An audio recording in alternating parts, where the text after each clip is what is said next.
오!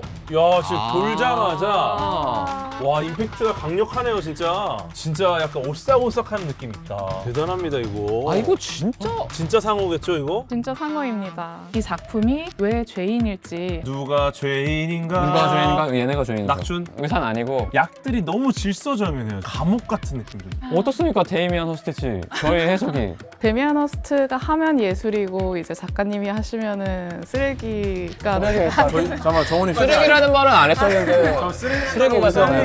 쓸모를 잃어버린 아. 결과물이 되는 것은 데미안 허스트가 작품에 담고 있는 의도 때문이에요. 저는 의학을 다룰 때 의학의 가능성을 너무 과장하는 것이 좀 위험하다고 생각해요. 중증외상센터 좀 과장이 많이 돼 있네. 상센터는 바늘 하나로 갑자기 막 죽은 사람 아, 살아나. 그렇죠. 그건 제 바램. 뭐가 재밌을까를 고민한 거니까. 근데 굉장히 재밌습니다. 아, 저도 재밌게 했는데. 과학에서 죽음을 이야기할 때는 과학은 심플합니다. 실제 이 우주의 모든 것은 죽어 있는 게 정상 상태예요. 이미 모든 것은 죽어 있는 상황에서 살아있다라는 게 굉장히 독특한 상황이거든요.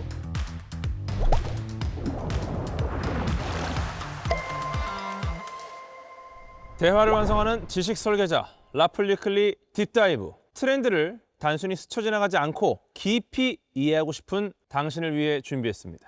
그럼 오늘 주제 속으로 지금 바로 딥다이브 해보시죠. 미술계의 눈과 귀가 다시 한번 대한민국 서울 국립현대미술관으로 몰렸습니다. 이 시대의 가장 논쟁적인 예술가 데이미안 허스트의 귀환 때문이죠. 죽은 상어를 포름 알데히드 속에 넣고 8,000개의 다이아를 해골에 박아버리는 이 파격적인 행보는 단순한 전시를 넘어 현대미술이 과연 어디까지 나아갈 수 있는가, 그 한계를 시험하고 있습니다. 우리의 세 번째 다이빙 포인트는 바로 이 사람, 데이미안 허스트입니다. 현대미술의 악동이자 사제라고 불리는 데이미안 허스트를 한번 낱낱이 파헤쳐보도록 하겠습니다.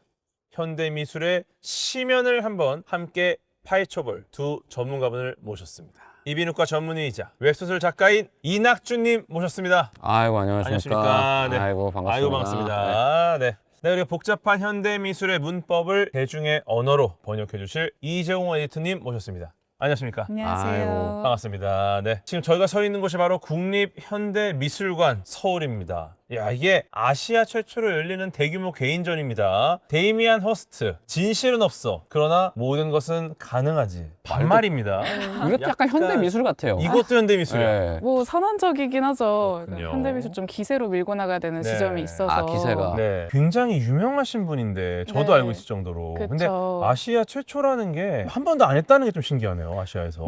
저도 그 부분은 좀 놀랍기도 했습니다. 그렇죠. 그리고 이번 전시에 데미안 허스트의 대표작들 그리고 가장 화제가 됐었던 작품들도 정말 많이 와 있는 편이에요. 네. 데미안 허스트가 세계적인 작가라고 불리게 된 데는 크게 두 가지의 기준이 있는데요. 첫 번째는 일단 제도권의 인정을 받았는가, 미술관이나 수상제도 같은 것들이 있잖아요. 딱 엄격한 제도권들에서 인정을 받은 경력이 있는지, 그리고 더불어서 시장의 성과도 굉장히 중요한 지표예요. 데미안 허스트는 영국의 생존 작가 중에 최고가의 작품을 판 기록이 있습니다. 얼마, 그렇게 막 대단한 금액은 아닌데 네. 188억 원, 그게 대단한 금액이 굉장한 아닌가요? 금액인데요. 1000억짜리 작품도 있고 하니까요. 그렇죠, 그렇죠. 그럼 이제 우리가 과연 어떤 관점으로 데이미안 허스트의 세계를 이해해야 될까? 딥다이브 하는데 좀 조언을 좀 부탁드리겠습니다. 현대미술은 도너츠다라는 오. 말을 해요. 예술가가 만드는 건 도너츠의 바깥쪽 부분이고 안에 비어있는 구멍은 관객이 채우는 거다. 그래서 그냥 보고서 아 어렵네 별로네 하고 넘기지 말고 그 구멍 안에다가 나는 이런 느낌을 받았는데 나는 이런 생각했는데 하고 내용을 점점 채워서 감상을 해보라는 거예요. 그리고 일반적으로 통용되는 작품 속 재료들의 의미, 소재들의 의미가 좀 있어요. 일례로 데미안 허스트는 나비를 활용한 작품을 많이 만들었었는데 나비. 미술에서는 나비라는 주제, 소재를 가지고 부활을 상징하는 소재로 써요. 애벌레에서 다시 나비가 되면서 다시 태어나게 다시 되는 그 태어난다. 모습. 이런 식으로 미술계에는 두루두루 활용하는 소재들의 의미 같은 것들이 있어서 그런 것들을 좀 알고 가시면 허스트 작품 이해하실 때도 좋을 것 같아요. 그리고 마지막으로는 이건 데이미안 허스트의 네. 특 같은 좀 특징이 있는데요. 인 조크라고 하잖아요. 인사이드 조크. 네. 아는 사람들만 재밌게 웃을 수 있는 그런 조크를 좀 던지세요. 근데 그게 막 너무 폐쇄적이지만은 않아서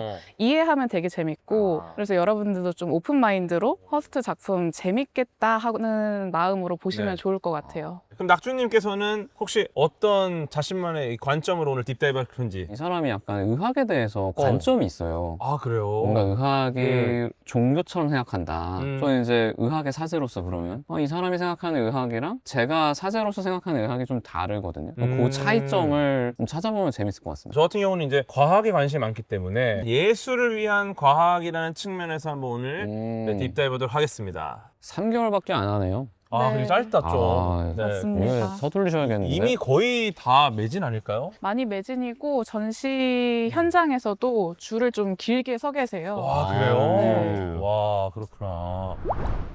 이 안에는 그러면은 어떻게 구성이 되어 있는 건가요? 네, 이번 데미안 허스트의 전시는 모든 질문에는 의심이 따른다. 우리는 시간 속에 산다. 침묵의 사치, 작가의 스튜디오, 진행 중인 연작 총 4부로 구성됩니다. 그럼 여기서 작품을 저희 다 볼 수는 없으니까 네. 몇 개 정도 보나요? 이번 전시에서 3점 정도 살펴보면 좋을 것 같아요. 세 점만 집중적으로 봐도 약간 알맹이는 보는. 그렇죠. 네, 그럼 한번 들어가 볼까요? 오! 야, 지금 아. 돌자마자 아. 와, 임팩트가 강력하네요, 진짜. 진짜 약간 오싹오싹하는 느낌이 있다. 대단합니다, 이거. 아, 이거 진짜? 진짜 상어겠죠, 이거? 진짜 상어입니다. 타이거 샤크라고 불리는 상어 종이고요. 데미안 허스트가 직접 주문해서 포획해서 만든, 당시에 데미안 허스트의 의뢰가 정확히 어떻게 됐냐면 예. 인간을 충분히 잡아먹을 수 있을 만큼 큰 상어를 포획해달라라고 아. 이야기를 했다고 해요. 아, 쇼크를 주려고. 네. 그래서 실제로 들어오실 때 약간 무섭지 않으셨어요? 오싹하게? 놀랐어요. 딱 들어오는데 입을 벌리고 있으니까 굉장히 또 공격적이고 그렇죠. 뭔가 정말 잡아먹히기 직전의 모습을 보는 것 같거든요. 네, 이건 어떤 의미가 있는 거죠, 이게? 데이미안 허스트가 보는 관객들에게 죽음을 느끼게 되는 공포감을 주고 싶다는 생각하에 만들게 된 작품이라고 해요. 이 작업을 만들게 됐던 계기가 25살 때로 거슬러 올라가게 되는데요. 그때 당시에 데이미안 허스트가 저 뒤쪽에 보이는 천년이라는 작품을 제작합니다. 저거는 밑에 있는 것도 리얼 소머리인가요? 진짜 소머리입니다. 정말로?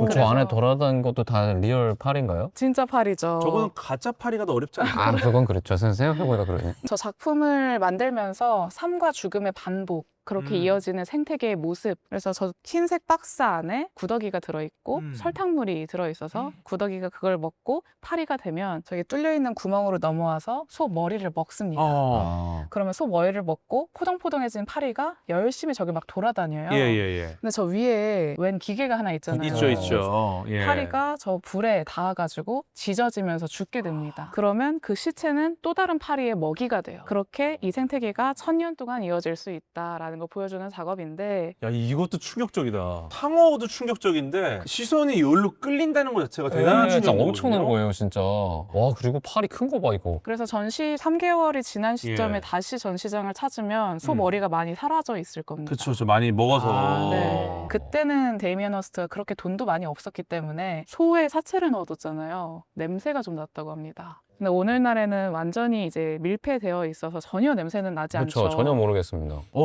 아무런 냄새가 나지 않습니다. 네. 저기 네. 이게 뭔가 환타고 같은데? 좀 난다. 좀 나요? 좀 나요? 아, 좀 나요? 이쪽은 좀 난다. 아, 주의하시면 됩니다. 네, 주의하시면 여기는 됩니다. 이쪽으로 오면 안 돼요. 죽음의 냄새. 죽음의 아. 냄새. 예, 죽음의 냄새가 납니다. 이 작업 자체가 너무 아이디어도 좋고 비주얼적으로 충격적이잖아요. 그래서 당시에 영국의 굉장한 부자였던 찰스 사치가 데미안 허스트를 후원하기 시작합니다. 사치. 이 작업 너무 좋은데 이런 식으로 날 위한 작품을 돈은 얼마가 들든 상관없으니 만들어달라라고 이야기를 해요. 그래서 데미안 허스트가 옳았구나.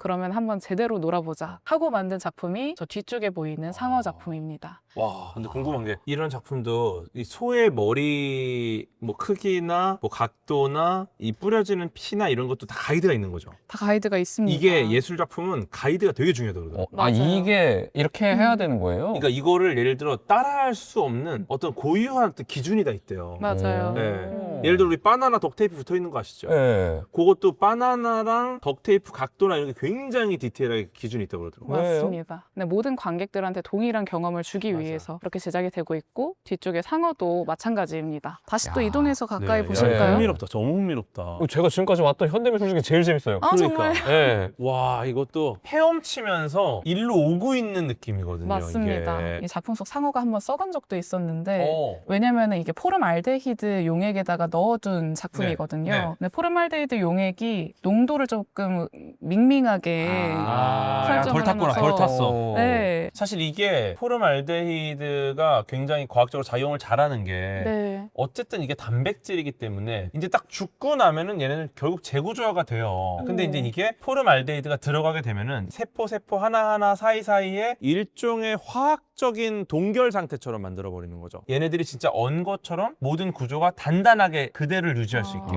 근데 많이 보시잖아요. 포름알데히드 여기 담겨 있는 거. 이게 포름알데히드 처리를 하면 어떻게든 말씀하신 대로 굳어버리기 때문에 엄청 딱딱해져요. 그리고 농도를 높이면 높일수록 사실은 원안에서 많이 바뀌거든요. 아마 그래서 농도를 최대한 진짜 상어처럼 보이는 농도를 찾으려고 하다가 좀 밍밍하게 들어가서 이게 사체가 썩은 게 아닌가라는 생각이 듭니다. 그 적절한 합의점을 찾아야 되거든요. 그래서 네. 결국에 이 상어 작품을 재제작하게 됐는데 그때 당시에 이제 똑같은 상어를 5마리를 또 구해가지고 제작을 하고 그러면서 이 작품에 대한 논란이 생기고 담론이 생기고 작품이 미술 사적으로든 대중적으로든 좀 유명해지게 된 계기가 되었고요. 자꾸 상어 잡고 이러니까 또 네. 그래서 21세기 현대미술 중에서는 가장 아이코닉한 작품이 아닐까. 저는 작품에도 스타성이 있다면 이 작품은 정말 연예인 중에는 이효리, 뭐 유튜버 중에는 심창맨 같은 그런 느낌의 작품이지 않을까 하는 그렇게 생각이. 말하니까 와닿는데요. 야, 저는 근데 좀 어떤 생각이 드냐면 부패가 진행 중인 사체가 깔끔하게 들어있다는 것 자체가 아까 말씀하신 그 역설, 경계가 깨끗함과 오염됨 사이에 딱 있고 삶과 죽음. 사실 우리가 박제 기술 있잖아요.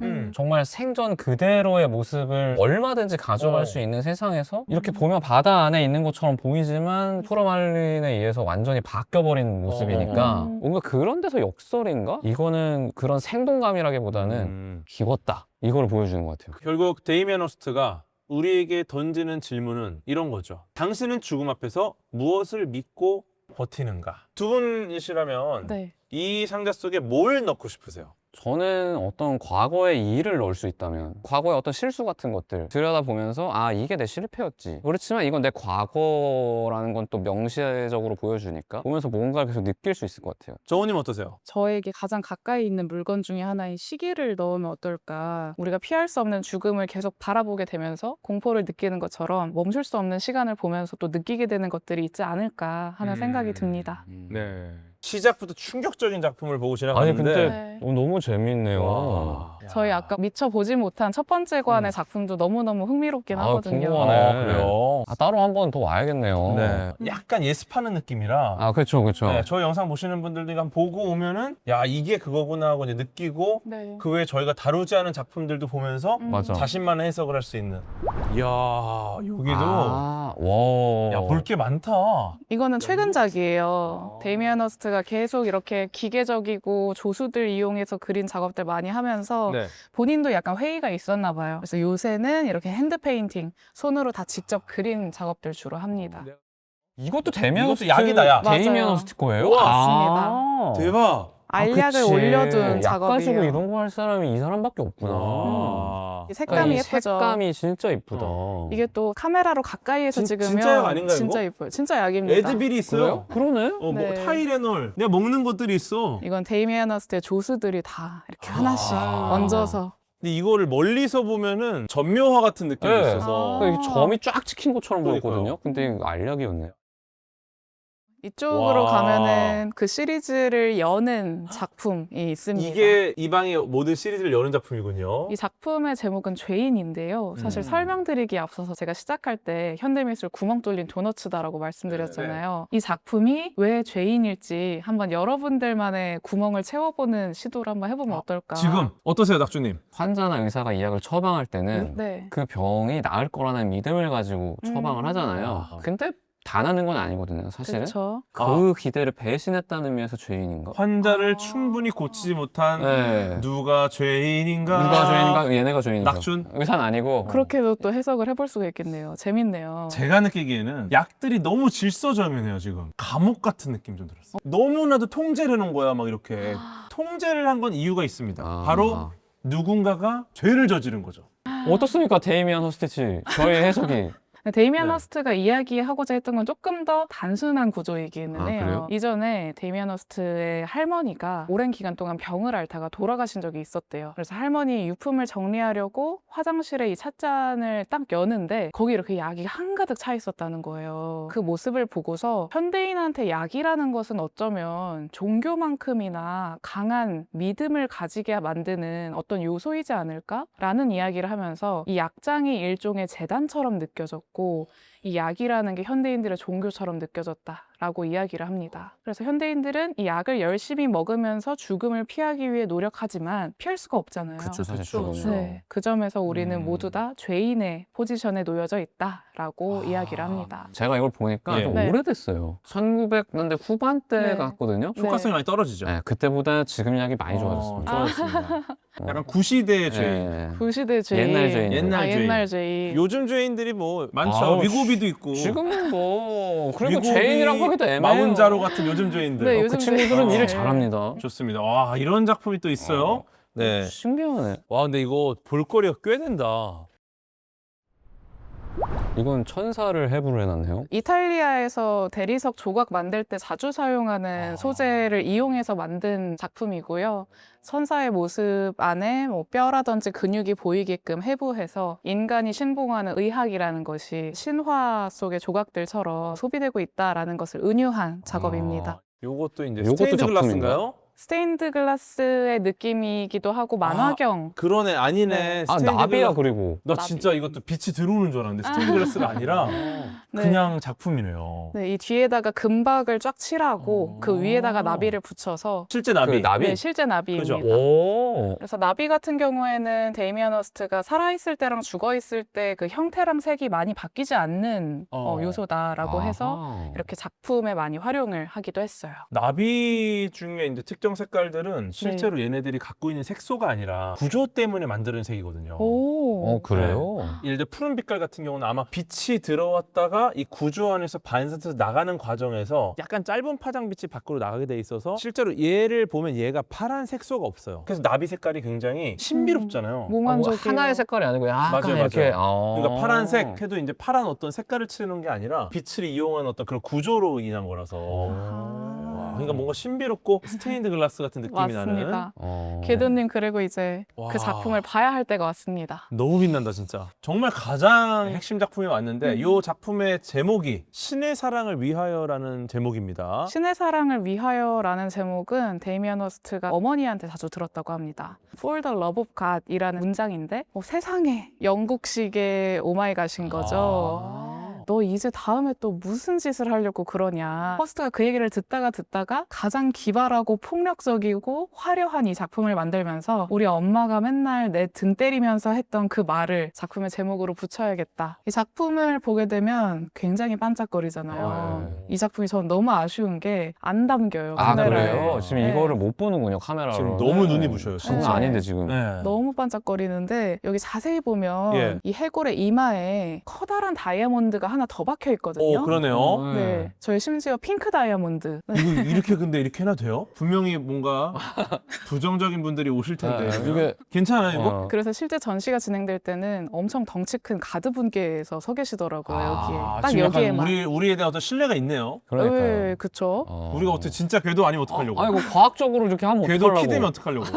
내일 궤도 촬영입니다. 근데 갑자기 이거 진짜 딱 궤도야. 벗고다가. 그리고 이 작품은 데미안 허스트의 상당한 문제작이었던 게 뭐 다이아몬드를 쓰고 이게 실제 또 인간의 해골이거든요. 뭐 인간의 해골을 쓰고 하는 그런 요소들은 이제 데미안 허스트한테 화제거리도 아니에요. 그럼 그게 아니에요? 네, 이 작품이 화제가 됐던 건 팔리지 않았는데 팔렸다고 거짓말을 쳤었어요. 그거는 화제가 아니라 범죄 아니에요?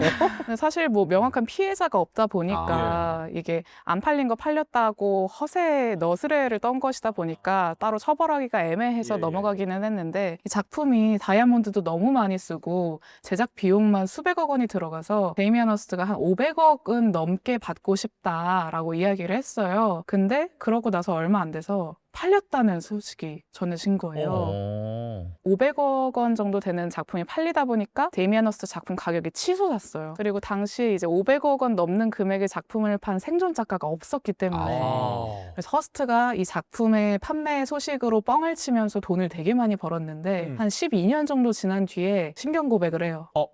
사실 안 팔렸었다. 그게 현대 미술이네. 이게 현대 미술이야. 어떻게 고백을 했죠? 사실 이 작품이 당시에 자기는 당연히 팔릴 거라고 확신을 했대요. 근데 팔리지 않는다는 사실에 믿을 수가 없어서 본인 투자자들하고 같이 공동 소유를 하기로 했다라고 이야기를 하더라고요. 내가 내 걸 샀네요. 네. 이게 진짜 주역을 뼈예요? 아니면 뼈의 형태를 주조한 거예요? 이 작품은 데미안 허스트가 18세기 유럽 남성의 해골을 직접 구매한 뒤에 이걸 백금으로 주조했다고 해요. 그리고 그 위에다가 다이아몬드 8,601개를 꽝 하고 박아 넣었습니다. 그럼 치아는 실제 치아인 거고요. 치아는 건드리지 않은 걸로 알고 있어요. 예술계에서 불멸이라는 게 굉장히 중요한 키워드인데 네. 해골, 사체 이런 거에다가 굉장히 고가의 보석을 이렇게 입히는 게 어떤 의미가 있는 겁니까? 사실 전통적으로 해골을 이용해서 그리는 정물화 장르가 하나 있었어요. 여러분들 들어보셨을 수도 있어요. 바니타스라고 하는 생전 처음 들어보는 이럴 때는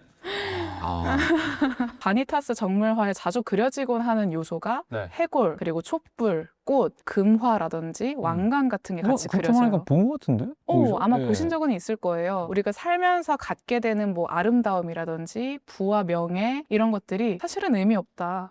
우린 다 죽을 거고 모든 것은 허무하고 헛되고 헛되다 라는 것을 그림으로 표현한 게 바니타스인데요. 데미안 허스트 이 작품은 바니타스적인 방향성을 가지고는 있는데 이전에 바니타스 작품들이 돈이나 왕관을 같이 배치했던 것과 다르게 아예 다이아몬드를 박아버렸잖아요. 그러면서 던지게 되는 함의가 조금 더 다양해지지 않았을까 하는 생각을 떠올려 볼 수 있을 것 같습니다. 네, 그러면 저희가 정말 주요 작품들 다 봤는데 딥다이브 했다고 하기에는 저희가 너무 얘기가 없었어요. 그러니까. 낙준님 분량이 너무 없었어. 저희 가서 좀 딥다이브 해볼까요? 얼마든지 환영해요. 네, 좋습니다. 그럼 자리를 좀 옮겨서 좋습니다. 한번 딥다이브를 해보도록 하겠습니다. 네, 저희가 이제 전시관 내부를 다 보고 왔습니다. 편안한 장소로 오니까 이제야 조금 숨이 쉬어질 정도로 너무 집중하면서 봤던 것 같아요. 네, 어떠셨어요, 오늘? 저는 사실 현대미술이 궁금하기도 하고 네. 저희 아버지가 이제 음대를 나온 사람이니까 그런 걸 이해를 못할 때 좀 약간 비난을 많이 하세요. 무식한 놈아. 약간 그렇게 한단 말이에요. 그래서 저도 문제의식을 가지고 이제 계속 다니지만 오늘 전시 재밌었다. 이런 느낌을 준 거는 저한테는 고전이나 훨씬 이전 시대 미술이 훨씬 많았거든요. 근데 오늘 처음으로 현대미술 보면서 되게 재밌었어요. 또 가이드가 있으니까. 또 많은 걸 느끼셨네요. 딥다이버를 했거든요, 오늘. 이 사람이 나한테 던지는 질문들이 다가오니까 이게 현대미술을 우리가 즐기는 방법이구나. 약간 아까 오프닝 때랑 많이 좀 자세가 네, 달라지셨어요. 되게 재밌더라고요. 너무 신기하고. 현대미술 나는 좀 네. 안 맞던데 이랬었는데. 네, 근데 오늘 보니까 이런 시점에서 보는 거구나. 경험을 줬는데 또 어떻게 보면은 그 거대한 상어 제가 포르말린 그거 넘어가면 되잖아요. 데이미안 허스트가 하면은 그게 이제 엄청난 작품이 되고 제가 하면은 우리 집 인테리어 정도 되겠죠? 이 차이는 어디서 오는 걸까요, 이게? 인테리어도 안 될 것 같은데. 약간 조금 이상한 사람이. 데미안 허스트가 하면 예술이고 이제 작가님이 하시면은 쓰레기가 잠깐만, 정훈이 쓰레기라고까지 쓰레기라는 말은 안 했었는데. 저 쓰레기라는 단어 어디서 아니, 나왔어요? 쓸모를 잃어버린 예. 무언가가 결과물이 되는 것은 데미안 허스트가 작품에 담고 있는 의도 때문이에요. 이걸 의도를 가지고 만들었느냐 아니면 그냥 휘리리 뚝딱 나도 따라해볼까 하고 만들었느냐. 그럼 담겨있는 의미를 한번 조금 자세히 여쭤보겠습니다. 허스트가 이 작품을 만들게 된 계기를 대학생이던 때로 거슬러 올라가야 돼요. 두 번째 전시실부터 보느라 건너뛰기는 했는데 첫 번째 전시실에 가면은 허스트가 목이 잘린 시체랑 셀카 찍은 사진이 있거든요. 네? 그 진짜 진짜예요. 진짜 시체랑? 문제 있는 사람 아니에요? 근데 그 작품을 보면 허스트는 어렸을 때부터 죽음을 되게 많이 관심을 가지고 있었어요. 대학생 때는 영안실에서 아르바이트도 하게 되는데요. 일부러. 힘든 것도 있지만 사실은 아무나 못하니까. 그래서 꽤 많이 줄걸요? 거기가 일당이 높은 해보셨어요? 걸로 의대생들은 네. 해보기가 쉬워가지고 네. 얼마 정도? 그러면? 그때 일당이 한 30만 원 정도? 꽤 비쌌어요. 최고급이네요. 거의. 네. 근데 대신 힘들어요. 대학생 입장에서 1급으로 30만 원 정도 받는다 치면 엄청난 돈이잖아요. 엄청나죠. 그래서 그 일을 엄청 열심히 하게 되는데요. 아. 사람들이 죽음의 실체를 잘 모르면서 너무 쫄아 있다. 아, 라는 걸 오. 발견하게 됩니다.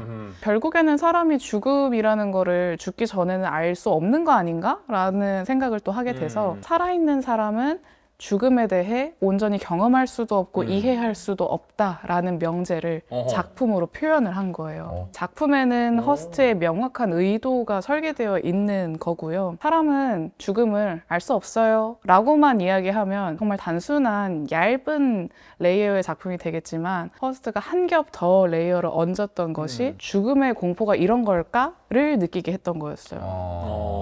상어가 입을 벌리고 있잖아요. 굳이 상어를 집어넣고 굳이 입을 벌려놓은 거는 그런 경험을 하려고 한 거구나. 맞습니다. 전통적으로 죽음을 그린다라고 하면 성스러운 그림들이 많았는데 데미안 허스트는 갑자기 날것의 죽음을 표현을 해버리니까 이거는 새로운 방식의 죽음의 패러다임을 표현한 것이다. 가치를 좀 높게 평가해 준 거죠. 죽음을 딱 앞둔 그 공포를 딱 느끼게 하는 그런 느낌들. 뭐 사실 말로 설명하면은 굉장히 이해가 안 되는데 작품을 딱 보는 순간 이해가 돼요. 사실 과학적으로는 상어를 썩지 않게 보존하는 기술, 이 기술을 이용해서 철학적인 질문을 던졌다는 게 데이미안 허스트의 굉장히 위대한 점이기도 하고 그 작품이 가는 가치라고 보이는 것 같아요. 이게 처음 나왔을 때 어떤 반응이었는지 궁금해요. 허스트의 그 상어 작품은 이미 기획 단계부터 되게 유명한 작품이긴 했어요. 그래요? 네, 세상에 공개되기 전부터 데미안 허스트라는 작가가 찰스 사치라는 후원자를 만나서 상어를 물에 넣어서 얼려버린 작품을 만들고 있대라는 소문이 돌면서 그때부터 이미 화제가 됐었고 작품이 나왔을 때도 단독으로 나온 게 아니라 당시 찰스 사치가 돈을 줘서 구매한 작가들의 다른 작품들이랑 같이 전시가 됐었어요. 근데 그 전시 자체가 좀 논란이 많은 작품들이 모여 있었어서 네, 이 전시 하면 안 된다고 시위가 생긴다든지 진짜 말 그대로 그림에 계란 던지는 일들이 생겼었고 문자가 되고. 당시 왕립예술협회 건물에서 전시가 진행이 됐는데 왕립예술협회 임원들이 사임하겠다고 단체로 이거 하면 네. 와, 근데 이 정도의 임팩트가 있어요, 현대 미술이에요. 이렇게 해주면 오히려 도와주는 거예요, 사실. 맞아, 맞아. 그쵸. 이거는 고마운 일이죠. 제도권 여러분 잘 생각했어야 돼요. 저 비난을 하면 할수록 먹고 자랍니다. 그 중에서도 데이미안 허스트 작품은 생선이라고 불렸어요.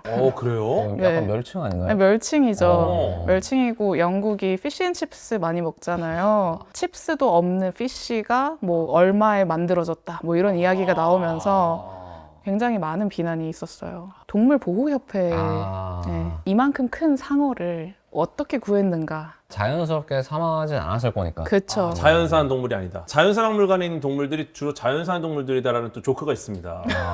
실제로 그런가요? 네, 실제로인데 또 안 좋은 방식으로 죽은 동물들을 거기다 놓은다면은 또 안 좋은 일이 일어나니까 밀렵보다는 자연사한 동물들 위주로 자연사를 놓는다라는 과학계만의 어떤 조크인데요. 근데 이게 논란이 더 크게 됐었던 것은 저희 작품 보면서 말씀드렸잖아요. 상어가 썩었다고. 네, 맞아요. 그래서 결국에 상어를 교체해야 되는 일이 생기게 됐는데 그 당시에 데미안 허스트가 노이즈 마케팅의 힘이 좀 크다는 걸 이미 실감한 뒤였어서 계속 자기 작품에 바이럴이 되는 요소로 활용을 하는 거예요. 이 상황 자체를 즐기고 네. 비난을 즐기고 이걸 통해서 작품을 홍보하고 어쨌든 그쵸. 감옥 안 가니까. 안 그리고 가죠. 이분 힙합했어도 잘했겠다. 이게 힙합이죠. 이게 힙합이네요, 진짜. 네, 아무 피해자도 없지만 자기는 수혜가 있게 되는. 그러네. 네. 욕은 먹는 건데 욕도 어쨌든 관심이다. 그리고 돈이 되고요. 이걸 좀 아름답게 소비를 하는 건가요, 대중들이? 이미 많이 포토존화 되기도 맞아요. 했거든요. 상어 앞에서도 찍고 말 작품 앞에서도 많이 찍으시고 예. 본인 뒤에서 찍었고요.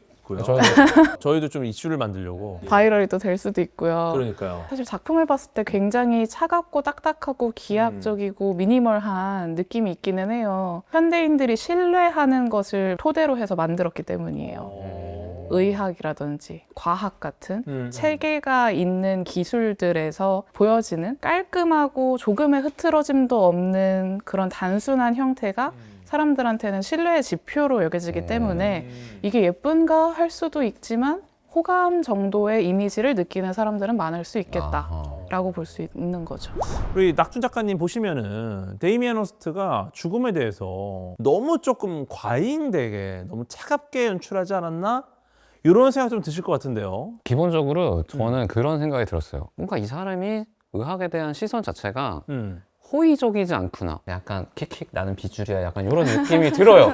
왜냐면 저도 현대의학에 종사하는 사람으로서 이 사람의 관점에서 보면 현대의학의 사제라고 할 수 있을 것 같은데 예. 저희가 봐도 일반 대중들의 현대의학에 대한 어떤 신뢰가 좀 과도하게 설정이 돼 있긴 해요. 병원에 가면은 내 모든 문제가 해결이 돼야만 한다고 생각하는 지점들이 분명히 있기는 하거든요. 그렇지만 이제 죄인이라고 하는 명명에는 조금 억울하기도 한 게 만약에 의학이 정말 종교라고 하면 저는 의학만큼 사제들이 신의 존재에 대해서 의심하고 교리를 바꿔온 종교도 없다고 생각해요.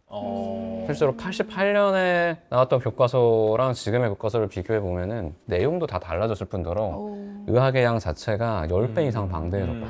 노력하는 사제 입장에서는 좀 억울하기도 하고 그렇지만 이제 이 사람이 본인의 가족이 의학에 매달렸지만 결국에는 죽음을 맞이한 개인으로서의 경험을 그런 식으로 표현하는 거는 얼마든지 정당하다고 생각하고 저도 현대의학 바깥에 테두리가 워낙 아직 있으니까 그렇지만 이제 너무 죄인이다 하는 거는 조금 오버하는 것 같고 그리고 이제 이분이 60몇 년생이죠? 5년생. 65년생이고 88년에 했으면 24살 그래서 그런 시건방진 작품을 한 겁니다. 사실은 약간 그런 부분이 있다. 제가 지금 다시 여쭤보면은 아마 지금 본인은 약 드실 거예요. 딱 맞춰서 누가 죄인인가 하면서 이제 먹죠. 왜냐면은 안 아플 땐 몰라요. 그쵸. 나이가 들면 사람은 아프게 되거든. 그 시점에 작품인 거고 그렇게 생각을 합니다. 예전에는 막 아무리 막 이걸 소원하고 갈망해도 들어주냐 들어주지 않느냐는 신의 영역이란 말이죠. 그쵸. 근데 이 의학의 사제들은 여기가 아파요. 그럼 거기를 바로 해줘 뭔가를. 해줘요. 이거는 굉장히 가까운 대중 친화적인 사제잖아요. 어떻게 보면 제일 그렇죠. 그러니까. 근데 이제 이게 종교의 자리를 대체하다 보니까 믿음의 영역으로 가는 거예요. 근데 이제 좀 용납이 안 되는 거야. 믿음의 영역이라. 아니 당신이 의사인데 어떻게 그럴 수가 있어 이렇게 되니까 그렇죠. 응급실에서 이제 멱살 잡는 것도 많이 나오게 되고. 근데 우리나라가 가장 빠르게 비종교화가 일어나는 나라이면서 동시에 그 부재를 과학이 채우고 있다고 저는 생각을 해요. 이제 만물 과학이잖아요. 이것도 과학이고 저것도 과학이다. 사실이 그렇죠. 뭐 의학도 과학입니다. 그렇죠. 저희도 그 범주 안에 있는데 과학이 종교의 자리를 대체하고 있다라는 생각이 굉장히 많이 드는데 혹시 완전히 대체할 수 있다고 생각을 하시는지? 실제로 과학이 종교를 대체할 수 있느냐는 좀 다른 이야기인 것 같아요. 과학의 특징이 있어요. 우리가 이제 과학을 어떤 진리라고 생각을 해서 우리가 많이 그쵸. 오해를 하는데 오히려 사제들은 절대적이라고 생각을 안 하죠. 아니에요. 네. 과학은 일종의 방법론입니다. 관측이 가능하다. 측정이 가능하다. 그리고 반복해서 어떤 검증이 가능하다. 이 세 가지를 만족하는 영역에서만 사용할 수 있는 굉장히 효율적인 방법인 거죠. 종교의 영역이라든지 이런 부분들은 사실 우리가 반복 검증이 불가능하거든요. 관측이나 측정이 어려운 경우도 많고 그 방법론으로서 이해할 수 있는 부분이 있을 수는 있겠지만 그게 완전히 대체되느냐? 요거는 사실 영역 자체가 다르다. 저는 이렇게 보거든요. 죽음 이후의 세계라든지 그런 건 사실 과학 영역은 아닙니다. 측정이나 관측이 어렵기 때문에. 그쵸. 요건 어떻게 보세요? 과학이 이제 측정하고 관측할 수 없어서 본인들의 영역 밖으로 내민 것들이 아직 현대인들한테는 조금 종교의 영역으로 남겨져 있거나 혹은 미지의 영역으로 남겨져 있는 것 같은데 데이미안 허스트가 예술이 그 자리에 갈 수도 있지 않을까라는 이야기를 하거든요.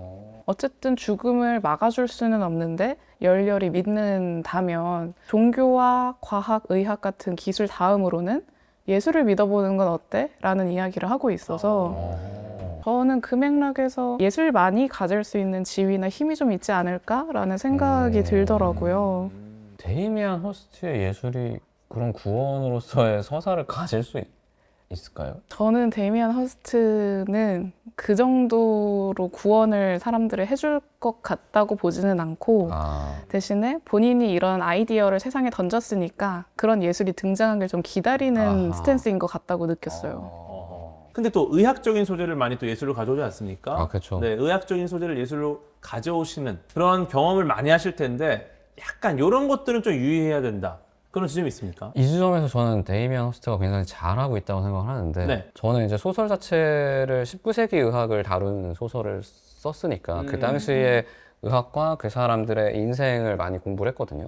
그때 사람들이 바라보는 죽음하고 지금 우리가 바라보는 죽음은 완전 달라요. 오. 그때 죽음은 우리 주변에 도처에 널려 있고 성장기에 죽지 않은 사람이 별로 없고 그런 것들을 경험하지 않은 사람들이 없었기 때문에 사실 데이미안 허스트가 그때 태어났다면 이런 예술을 안 했을 겁니다. 굳이 죽음에 대해서 환기시키고 그럴 필요가 전혀 없는 시대였거든요. 근데 21세기는 죽음이 엄청 멀리 있는 것처럼 느껴지잖아요. 그쵸. 뭐 죽을 건데 안 죽을 것처럼 산단 말이에요. 그러하기 때문에 데이미안 허스트의 이런 예술이 탄생한 것 같고 그의 예술이 오늘도 저도 느꼈지만 굉장히 크게 다가왔어요. 그치, 죽음은 우리 주변에 있지. 저는 의학을 다룰 때 의학의 가능성을 너무 과장하는 것이 좀 위험하다고 생각해요. 중증외상센터 좀 과장이 많이 되긴 바늘 하나로 갑자기 막 죽은 사람 살아나. 그렇죠. 그건 제 바램. 어떤 그거는 이상향 같은 거군요. 많은 사람들의 바라는 걸 제가 보여드린 거고. 아하. 뭐가 재밌을까를 고민한 거니까. 근데 굉장히 재밌습니다. 저도 재밌게 했는데 데이미안 허스트는 그 지점에서 굉장히 날카롭게 잘 한 것 같다. 그럼 데이미안 허스트는 왜 이렇게 이런 죽음에 관심을 갖게 된 걸까요? 약간 제가 봤을 땐 조금 비주류 비즈. 약간 그거 좋아하는 것 같아. 남들 안 하는 거 하는 거를 좋아. 그거 좋아하는 것 같아. 그런 나를 좋아해. 다들 죽음을 싫어하지? 나는 달라. 그런 나는 I 좋아. love you, death. 아니 근데 좀 그런 이 현대 느낌 미술이에요. 그렇죠. 있기도 한 게 허스트가 약간 반골 기질 같은 게 좀 있어가지고 해골 작품까지 보고 왔잖아요. 딱 그 시점까지가 데미안 허스트의 커리어의 제일 하이 부분이었거든요. 어허. 되게 기발하고 폭력적이고 화려한 그런 작품들로 사람들의 이목을 끌었었고 거기에 데미안 허스트의 손기술은 거의 들어가 있지 않아서 상당히 세련되고 현대적인 진짜 현대 미술이라고 불렸었는데 갑자기 그 페인팅 작품 보셨죠? 병원 1층에 이렇게 걸려있을 것 같은 대학병원 가면 그런 네. 느낌이거든요. 굉장히 평범하게 느껴질 수도 있는 페인팅 맞아요. 작품을 갑자기 하면서 데미안 허스트가 퇴보했다. 오. 네, 이런 이야기도 들렸었고 실제로 이번 전시 진행할 때도 지금 왜 데미안 허스트 전시를 하냐, 약간 한물 갔는데. 네, 언제적 오. 데미안 허스트냐 막 이런 이야기도 나왔었어요. 누가 종우님 아니요, 스스로 저는 처음 듣는 얘기인데.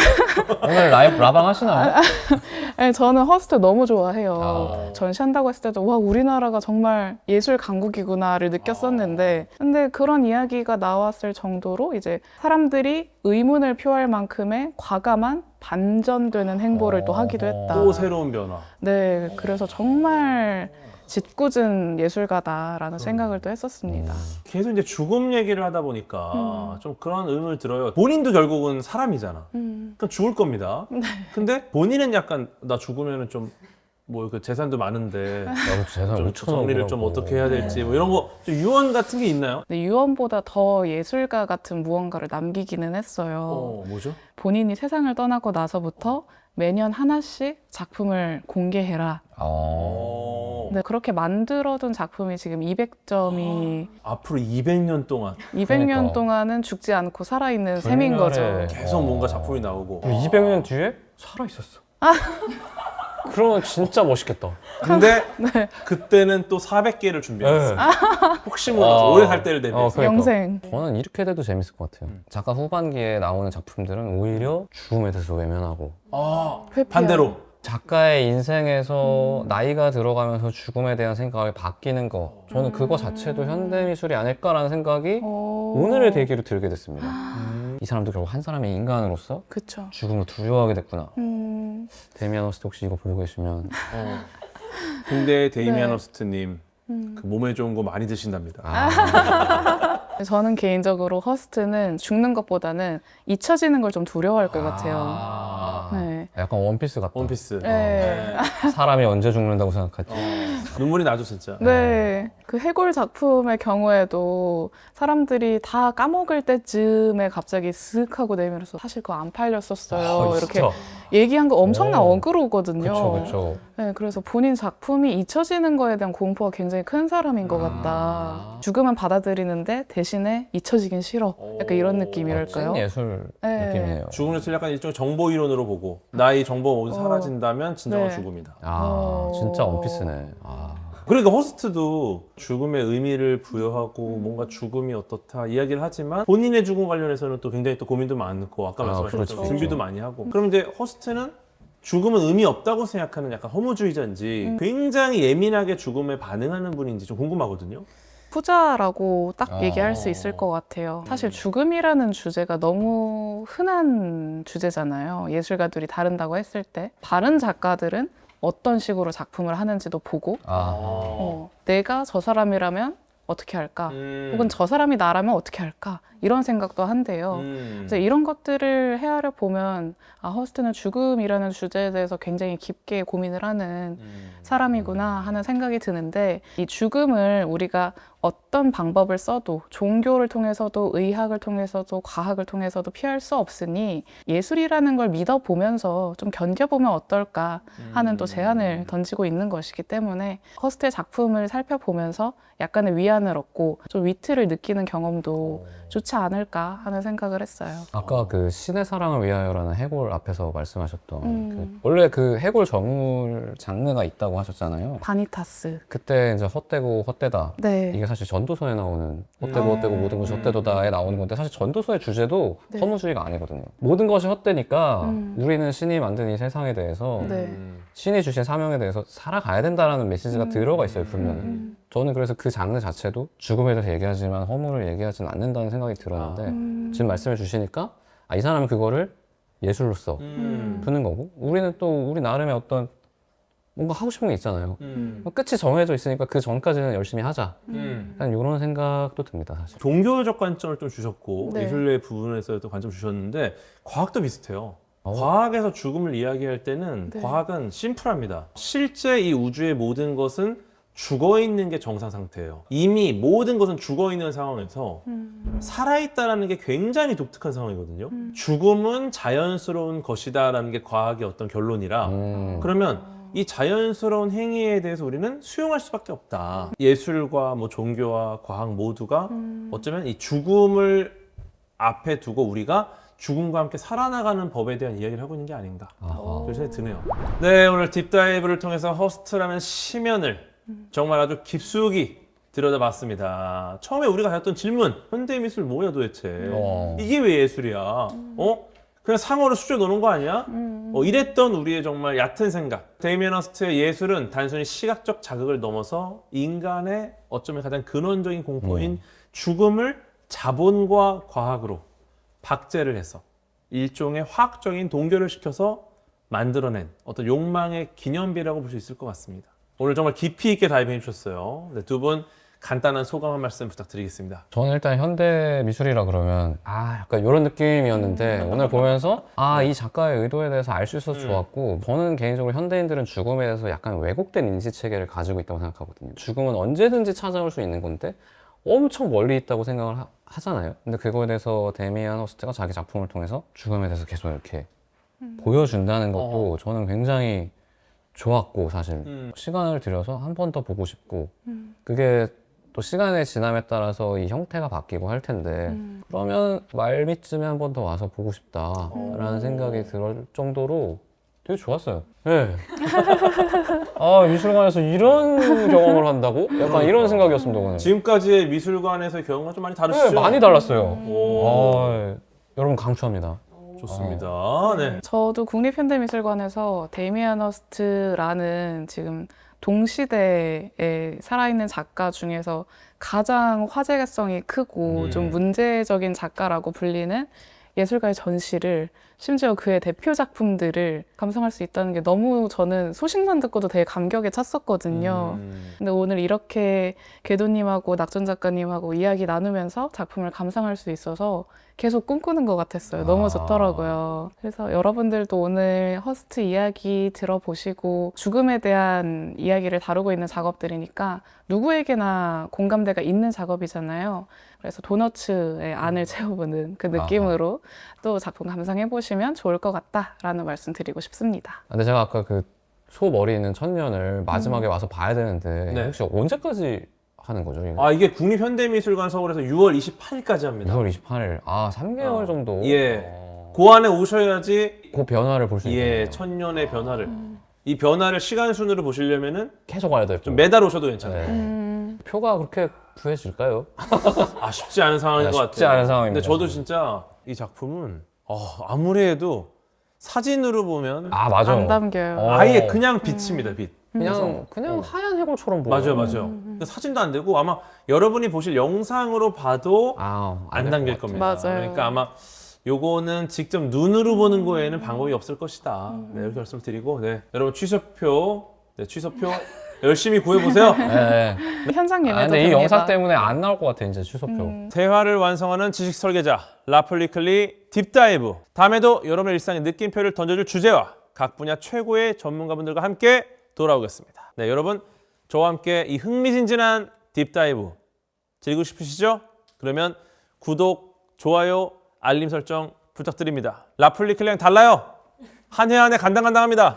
여러분이 해주셔야 됩니다. 아시겠죠? 그러면 정말 놀라운 곳으로 저희가 딥다이브 할 겁니다. 안녕! 네 번째 다이빙 포인트는 붉은 사막과 트리플 A 게임입니다. 청국장 같아요. 다음날 생각나는 느낌? 애초에 게임이라는 거는 자각몽이라고 생각을 해요. 절여졌거든요. 맹독성 과금이라든지 맹독성 과금이라고 네, 하면 오픈을 해놓고 여기서 장사를 한단 말이죠. 무슨 메시지를 만들 거야? 예. 지금 한국이 아직 끼워 맞추지 못한 트리플 A의 마지막 열쇠라고 저는 생각을 합니다.